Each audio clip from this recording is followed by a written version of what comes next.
In today's video, I'm going to teach you QuickBooks Online tips, how to apply credit memos to invoices in minutes.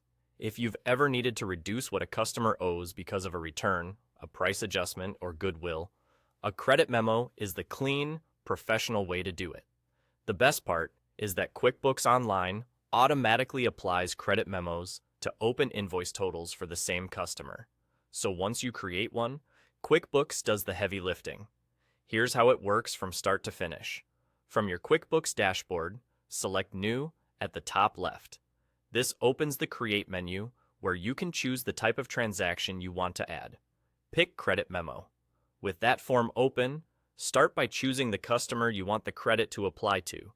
Make sure you select the exact customer that has the outstanding invoice. Credits only apply to that customer's invoices. Next, fill in the essential details. Enter the amount of the credit you're issuing and add a clear description so you and your customer remember what the credit is for.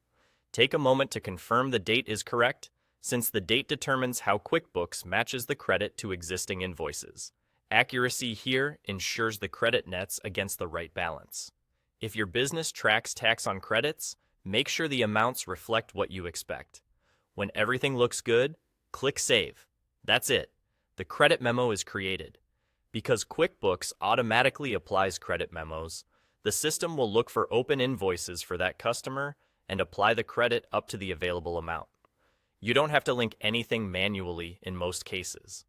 To confirm the result, head to the Invoices area and find the customer's invoice.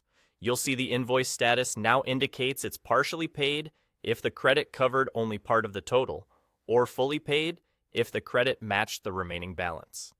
You can also see the adjusted balance so you know precisely what's still due, if anything. This visibility makes your accounts receivable cleaner and your customer communication easier. A few quick tips as you work. Double-check you're entering the credit for the right customer, keep descriptions informative for future reference, and use consistent dates so the application is seamless. If you don't see the credit apply automatically, it may be because automatic application is turned off in your settings. So review your preferences or consult your admin. And that's all there is to it. Create the credit memo, save, and let QuickBooks apply it, then verify the invoice shows the updated balance. Simple, fast, and accurate.